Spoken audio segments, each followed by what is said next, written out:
We're going to go back 50 years, I believe, to when this was. What do we really have to say the numbers? I mean, shit, I'm looking better than that. Well, it does take place in the year 2024, so... Well, yeah, I'd say we're current. What do you remember about first getting the script? Not much. And L.Q. Jones? Well, I remember auditioning. I'm going to give you some, because it's starting to come back to me a little bit. I'm going to give you some facts that are kind of going to blow your mind a little bit. L.Q. Jones, first of all, his real name, he was born in Texas, and he's an attorney. He was an attorney. And his real name was Justice McQueen. I know, I did the same thing. I said, what the fuck were you thinking? Because he changed it from Justice McQueen to L.Q. Jones, which was the name of his first character that he ever played. And I was going, that's a poor choice, but I understand the sentiment. And, and the publicist on the movie, fresh from Alaska, Anchorage, Don Simpson. I'm not kidding. And Bill Burton, who did the stunts in the piece, went on to become the one of the great stunt coordinators of all time. And let me think. Well, those are the things that I pulled out of my hat that I thought were pretty interesting. And it was essentially released twice, right? This film, once in '75 and once in '82. This film has played every day of my life since it was released, and somewhere in the world, in a college, on a channel, somewhere, since it was released. I made it in 1972. I think it was released in '73, and it probably was released several times because L.Q. Jones could never. I mean, this is like amazing. This is one of those amazing Hollywood stories. A movie that becomes a cult classic and plays for 50 years everywhere, can't find a distributor. Isn't that just hilarious? That's just like the great paradox of the movie business. Which also influenced an entire genre. Like, it was the first of these post-apocalyptic films. There's nothing like that. Mad Max. Mm-hmm. Mad Max. All those post-apocalyptic films were all born out of Point of Stop. I guess it played somewhere in Australia, George Miller. Yeah, I would think. Do you remember much about the dog and working with the dog? Yes, you know the dog doesn't talk. That was a surprise to me. Dog's got dialogue. I'm thinking, should we get him to talk? So, there was the script supervisor, and I wouldn't remember her name except that I just saw it. And her name was Hannah Scheel. And she was okay. Script supervisor, you know, she's taking notes while she's going, and, you know, talking, doing the voice of the dog. And so I would rehearse with her, and I would say, no, don't do it like that, do it like this. And I basically trained her to be the dog while I was working on being the boy. And the whole time in my ear, I had my friend Tim McIntyre's voice of the dog in my imagination. And I never once dreamed that we would get him. Tim was a big voiceover specialist and had a career of his own. His father was John McIntyre on Wagon Train, and he was best friends with John Rubinstein, who starred with me in Zachariah, and that's how I met him. But I don't know why. I just had his voice in my ear the whole time we were making it. And sure enough, and I told LQ about it, and sure enough, when it was done, LQ brought Tim in, and of course Tim killed it. I mean, he just killed it. He did. He knew what I was laying down because my dialogue was there. So, and he could hear the script supervisor's dialogue. But he knew what I wanted because of the way that I had directed her. So LQ, God rest his soul, had this great idea that we would all run up to Death Valley and make this movie and on this National Guard Armory base. The only problem was that LQ wasn't really a director. But we all went up there and we all watched LQ and listened to him and kind of got the idea of what we could interpret that he wanted. And then the cinematographer and I, John Morrill, and I would go about the business of blocking the scenes and setting the camera and lenses. And it was the first time that I realized that, oh, I can make movies. And the script supervisor told me, she said, yeah, you can make movies, but you gotta be a little older and stop being so fucking selfish.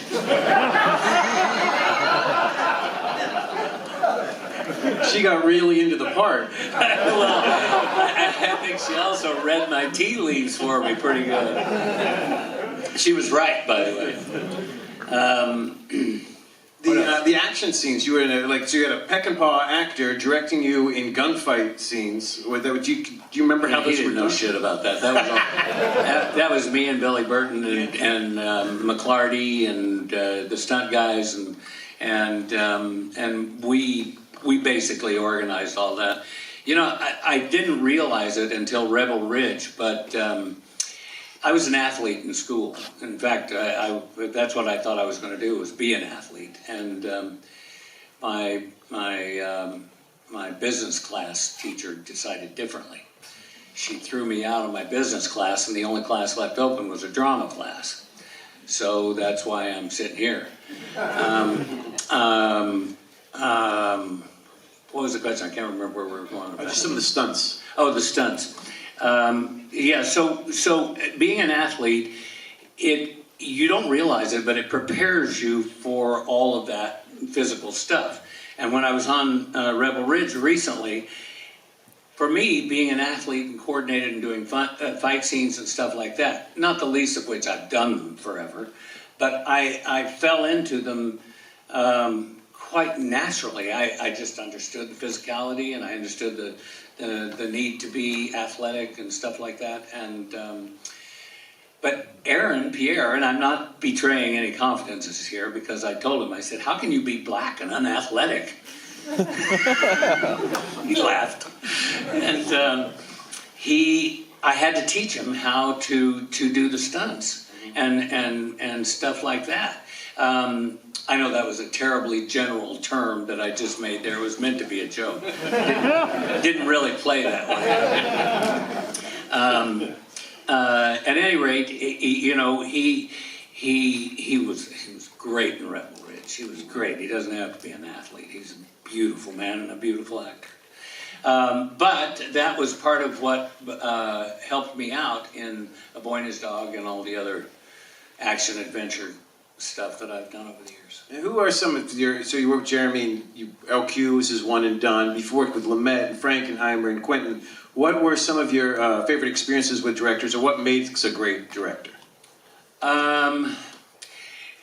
There's a thing that I refer to it this way. I say it's, you either have film sense, and you understand what the storytelling metaphysics of film, or you don't. And if you don't understand them, you can be a director, and you can get close, but you can't be Quentin Tarantino, and you can't be Frankenheimer, and you can't be Lumet, and you can't be any of those guys that just had film sense. And Jim Mickle in Cold in July had great film sense. Jeremy Saulnier, incredible film sense. Perhaps wackier than you can imagine, but great film sense. And I can deal with wacky, but if you don't have film sense, then you don't know the language, and that makes it really difficult, because it's a specific language unto its own. And I maintain that movies, being in movies, and seeing movies, and sharing this experience together is a healing experience. For me and for you. Because when we share these moments together and we share these human moments, it is more powerful, as you know, than pretty much anything that you do in your life. I mean, movies affect me like the birth of a child, or like the wedding days that I've had. And you got to tell it like it is, you know what I mean? And so next we have the hot spot where you worked with Dennis Hopper. Do you have thoughts on? I think Dennis hated me, honestly. He didn't, but it was kind of the way that we made the movie. He was hostile towards me the whole damn time. I would go and ask him a question about, I'd say, well, and he, by the way, he didn't really praise any of my performance work. Okay, cut, we can print that. And, you know, nothing like, great, good, let's move on to the next shot. Nothing like that. It was, all right. Yeah, I can cut around that. Dennis, I love Dennis. I mean, God rest his soul. He was, you never knew what you were going to get with Dennis. He was angry one minute and then telling you the funniest joke you ever heard the next minute. And I literally went to him one day and asked him for a directorial advice about how to play a particular scene as an actor, you know? And he launched into a story about how William Burroughs, who was a heroin addict for 20 years, got up every morning and shaved. I know, that's the reaction I had too. All right. So, do I need to go shave? Or should I just get up? Now, the script was originally for Robert Mitchum, correct? Well, that's another crazy thing. So the last day, the dress rehearsal before we're going to start shooting the next day, and Mike Figgis had written the original script for the Hot Spot, and had written the script. The Ravages had written it was from a book called Hell Hath No Fury. And the Ravages had written the script for Robert Mitchum at Paramount, and it never got made for whatever reason. And the Mike Figgis script, which is the one I signed on to do, and so did Jennifer Connelly, and so did Virginia Madsen, and Jim, the cop Jim. Okay, well then we can all be embarrassed together. Anyway, we all sat down to do the last table read. But it wasn't Mike Figgis' script. It was the Ravages script, which was a completely different story, a completely different concept. What you're going to see is the Ravages, is what we made, because when we finished it, Dennis said, yeah, I don't know what that other movie is about, but I know what this one's about. And we all looked at each other and said, well, okay, we're actors and we're here and the money's the same, so let's go. I'm going to open up 1 second. would you have any stories about either Jason Robards or Chuck McGraw was in this for a second, too? Charlie McGraw was in it. Charlie McGraw, my God, he was great, because we had to write his dialogue up on a whiteboard that we had in the examination room there, yeah. And the letters, I swear to God, were this big. But he was a pro and he did it. And Jason Robards, I'll tell you a funny story. I loved working with him. It was right after he'd had the big car wreck and stuff like that, and I admired him so much as an actor, and you know, he was one of the few, you know, Rod Steiger and Jason Robards were one of that few actors, you know, and so I watched him, I studied him like a hawk, you know, and stuff like that. And then I got a chance to work with him again in the Hot Spot, in Long Hot Summer, and we were getting ready to do a scene one day after lunch, and Sybil Shepherd and I were sitting on the stairs in that big house that we were shooting in down in Louisiana, in Thibodaux, I think it was. And we were getting ready to rehearse scenes, real quiet. The crew's not in there yet. We're just sitting there talking and kind of going over lines and stuff like that. And Jason walks in the room, and then the director Stuart Cooper, walks in the room, and we're kind of sitting there, and he says, well, you guys want to run the lines while we're waiting for the guys to get back from lunch? And yeah, sure. So we start running the lines, and Jason, we're on the stairs. We stayed on the stairs, and Jason is walking around the room. And as he's walking, he's farting.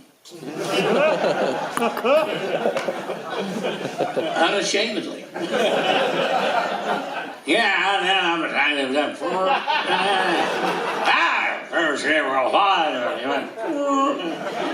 And Sybil Shepherd and I are sitting on the stairs, and we start to laugh. And we start to laugh, and it's that ugly laugh, you know, where tears are rolling down your face. And he looks over at us, and he just chuckles, and he says, yeah, there was something in that lunch, huh? That could have been the beans. All right, who's got some right there in the center? Yes, I have a Miami Vice question. How did you prepare for the role of playing Crockett? Did you do a great job? Thank you. He's asking about Sonny Crockett, how he prepared for the role. I knew a lot of drug dealers at the time. Just by chance.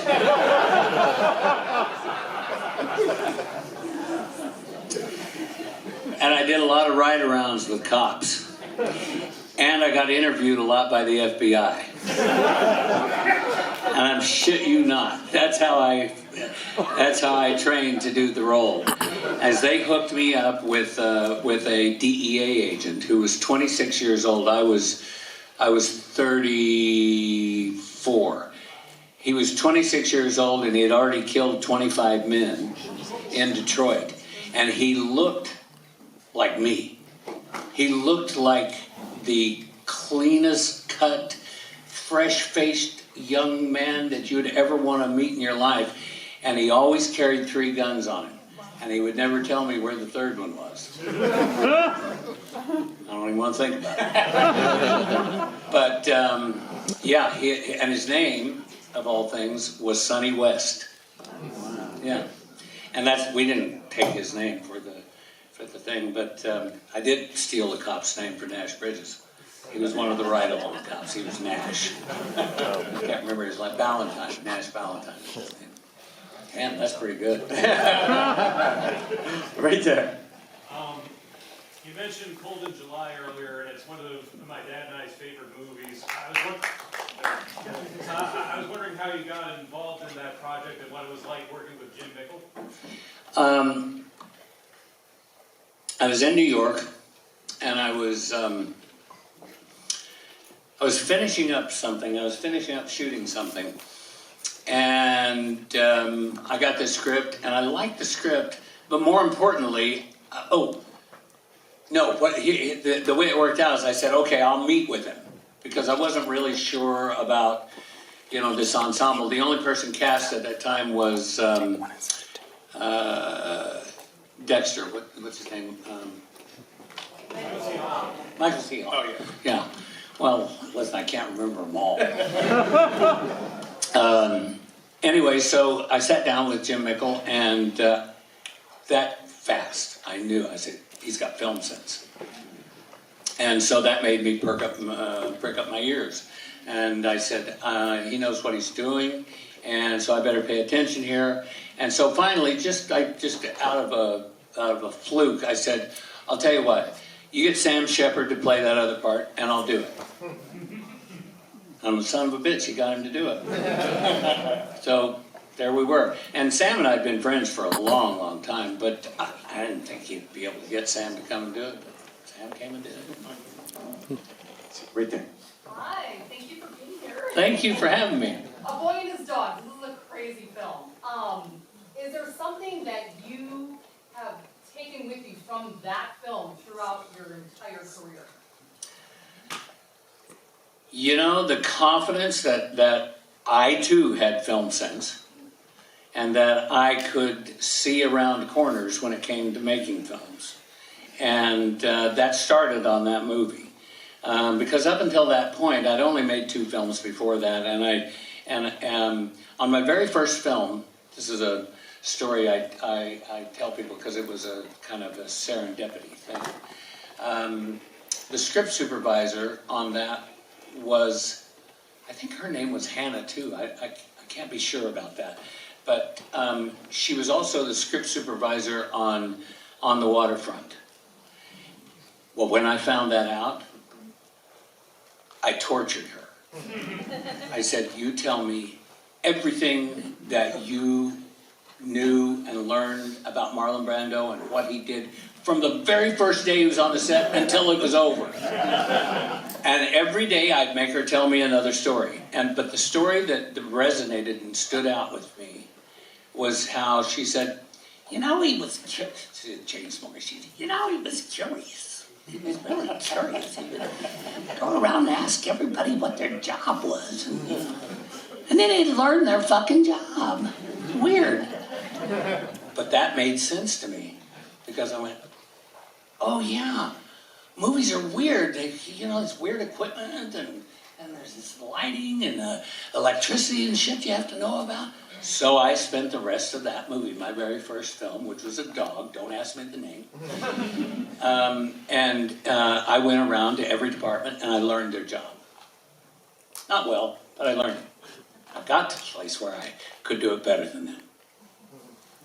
That was what I took into A Boy and His Dog and what I took away from it as well.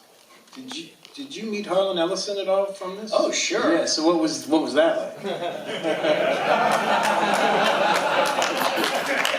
Well, Harlan was angry about the whole goddamn thing.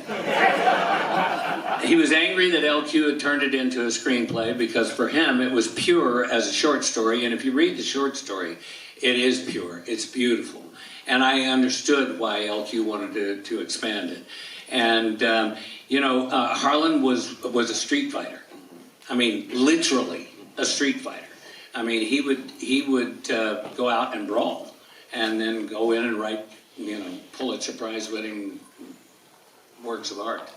And when we got honored by the Sci-Fi Academy, I don't know, it was the only people that recognized that we actually had made a science fiction film and put it out there, and it was pretty good. So we got an award by them, and Harlan showed up.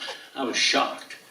And Harlan got up on stage, and before, I got this sort of angry vibe from Harlan, so I cut him a wide berth and everything. He got up on stage, and I was right. He was an angry son of a bitch. He took it out on everybody. It was great, though. I loved it. He was, that piece of material is rich. Let's see, is anyone on this side? Right there in the middle. Yeah. I wanted to ask you, since we're here and these are the movies we're talking about, what is it about genre film, like science fiction and action and thrillers, especially, that draws you to them? Because that's what I do. When I was a kid, part of why I think I do this is that I discovered there was a late night movie channel where I grew up. And it didn't come on until like 11 o'clock at night after everybody was in bed and stuff like that. And then they would play the classics. They would play all the old movies, On the Waterfront and It's a Wonderful Life and White Heat and all of the great genre movies of the 40s and stuff like that, and 50s and earlier. And I used to sneak up to our room where our television was, and I would sit so close to the TV that I think it ruined my eyes. And I would turn the sound down so infinitesimally low so it wouldn't wake up my parents. And I would watch old movies until I would see the sun start coming up, and I'd say, oh shit, I gotta go sleep before school. My mom would come in and try and wake me up, and of course I was dead. But that's where I got my love for movies, and I consumed them. I just soaked it all up. I couldn't get enough. This character in Boy and His Dog, not the greatest guy, not the nicest guy, and Rebel Ridge, not the best guy, but we feel something for these characters because of the way that you portray them. There's something very human and likable about them, even when they're doing things that aren't so likable. What do you look to that towards? What brings that out in you? What are you looking for that humanizes some people, even when they're not doing the nicest of things? I'll bet you that everyone in this theater has done something they're not proud of. Okay? And some of us made a career of it. There are no bad people. There are bad actions. And I find the good in every character. Because there's just no such thing as bad people. There are bad actions and bad actors. And usually those bad actions are childhood trauma lived out in adult situations. And so I do dream work, I do ritual, I do I do all the normal stuff that you hear about, and then I take it a cut further, because the work that I do for my characters involves layering it into my subconscious. And I do that through a variety of means. And I can't really describe it. I can just tell you that the way I want the characters when I get to the set is I don't want to have to think about a thing. I want that character to come out. And so I prepare rigorously. And then I allow that character to be. And that character has a life. And he's human. And he hurts. And he feels. And he has wants and needs just like everybody else in the movie. It just so happens that we're witnessing him in a very specific way right now. But I think it's important to fill in all those other blanks, because nobody is just one-dimensional or two-dimensional or even three-dimensional. We're multi-dimensional people with multi-dimensional reasons and purposes for behaving the way that we behave. And forgiveness is also a fantastic thing when I start looking at characters. I look at, and when I was talking about healing before, that's what I'm talking about. When I'm talking about, it doesn't matter what character I'm playing. He's challenged in some way. And so I do the work here so that we can enjoy the work together and heal together. You may not know that that's what's happening to you, but that's what's happening to you.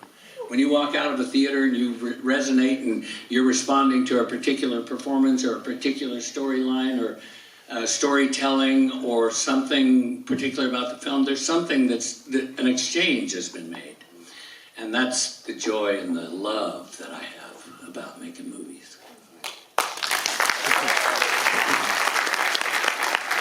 We're going to just do one or two right there. Have you always felt that way back in 1975 when you did this movie? 72. 72. Was there a pivotal point when you experienced that shift? I didn't, I think a lot of times I don't think we know where we are when we're that age. I think that we just raw instinct and we're being drawn in. I felt like I was being drawn by a thread inexorably into the distance that I couldn't see, but that I had to answer that call. And I think we all feel that way in some way or another. And so for the answer to your question is that, no, that's something that I've come to be able to articulate. I would say back then I was a ball of raw, unseasoned talent with a nuclear-size ambition behind it. Was there a different kind of point in your career that you felt it? That's not a career realization, that's a life realization. Yeah. Yeah, and I have a few of those, but we don't have enough time. We have time for one more, right there. This is the first time I've seen Hawaiian's dog. I couldn't get in back in '75. It was rated R. So. I was wondering if could you possibly link this film with all of the societal sci-fi movies of that time? You know, in the '50s, we had all these giant monster films. In the '70s, you had societies where everything had gone reverse. Planet of the Apes, Soylent Green, Omega Man, Logan's Run. Would you link this film as part of that, or? Well, this was the precursor to the films you're talking about. This was before them. This was 1972. Oh, well, I guess I'm thinking it as a '75 film. No. Like early '70s. Well, 72 is when we made it.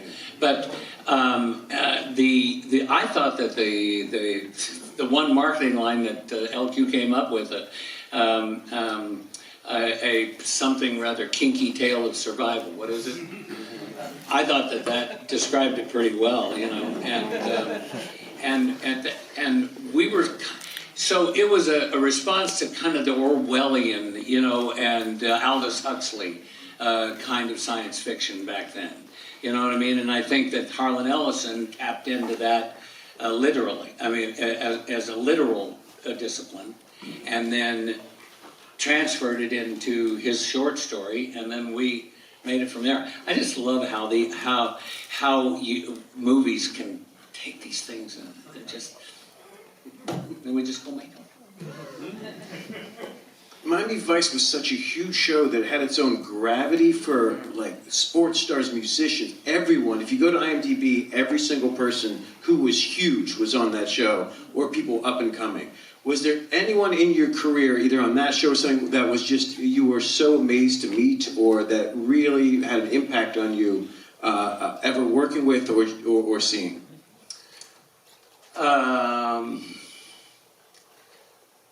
You know, all of them to one degree or another. I mean, I love actors. They're fucking nuts. But they make great dinner companions. And sometimes lovers and wives. Sometimes. I'm going to tell you a quick story about the hot spot, and then we're going to get out of here. The hot spot was I was making that movie in Austin, Texas. And there was an occurrence that happened. Dakota was born while I was making that movie. And I remember, I was living pretty large back then, so I remember being down there and shooting at Dennis. I think that's what pissed Dennis off, actually, now that I'm thinking about it. I had my helicopter down in Austin. Dennis didn't have a helicopter. I had my helicopter down there because Melanie was pregnant, and you know, I might get called at any time to go to the hospital, and it's weeks away, but I had my helicopter down there to fly around and look at the locations, to get to the locations and stuff like that. Anyway, we were shooting down in the outside of Austin and kind of the low country of the hill country. And it was about an hour out of Austin, and I get this call, and they tell me Melanie's in labor, and I said, okay, great. And I said, so I had some sort of code about, well, when she gets this many minutes apart, let me know, and when she gets, you know, so because we were shooting, you know, so. I just said, you know, and then I'll just buzz up there, we'll have a baby, and I'll come back. She was my third. I was an old hand by then. And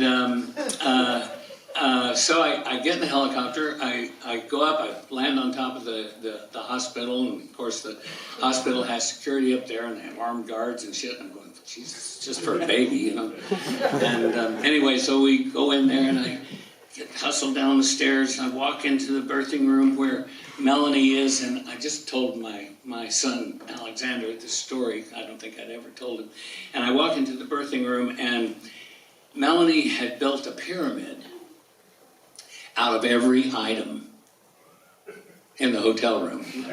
And she was sitting on top of the pyramid, at the top of the ceiling, determined to have natural childbirth. Meanwhile, the doctors are coming in and trying to get a monitor on the baby's head, you know, while she's still in the womb, so they can keep track of the heartbeat. And so, you know, I finally talked Melanie to come down off the pyramid so that we can get that done. And now she just wants to be in the shower with the water running over her. Okay, fine, great. So the heartbeat keeps dropping and it gets dropping dangerously low. So so he says, listen, we're gonna have to go in and get this baby.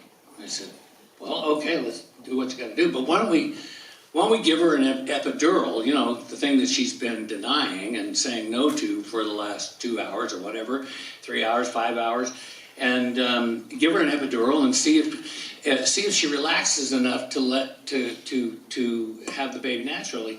And because Dakota's hand was stuck between her face and the umbilical cord, and it was pressing up against the uterine wall. Too much information, but anyway, so they gave her an epidural, and they're wheeling her in there. And let me tell you something: I've never seen so many doctors in one room in my life, because at the time Melanie and I were kind of famous, and this was a famous baby, and continues to be so. And there were neurologists in there, and brain surgeons, and there was like all these people in the room. There were like 20 specialists in the room, and because they didn't know what was going to happen if they do a C-section, and what's happening here? Is there going to be brain damage? Is there from the drop in the blood pressure and all that stuff? And so, sure enough, I got him to give her the epidural, and as soon as he gave her the epidural, we wheel her into the operating theater, and she's in there, and I'm watching the monitor, and the monitor's going 90, or whatever the numbers were, 90, 10. I think a baby is supposed to be born around 150 or 160, something like that. Anyway, she was not near that, but we're getting there, it's like 110, 120, and the doctor, whose name was Noble Doss, love that name. Texas boy. He goes, well, by God, let's have us a baby.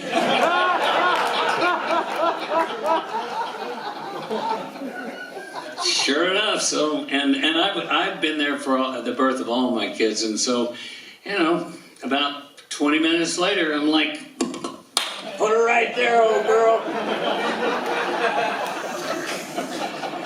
And she did, and Dakota was born. Ladies and gentlemen, the great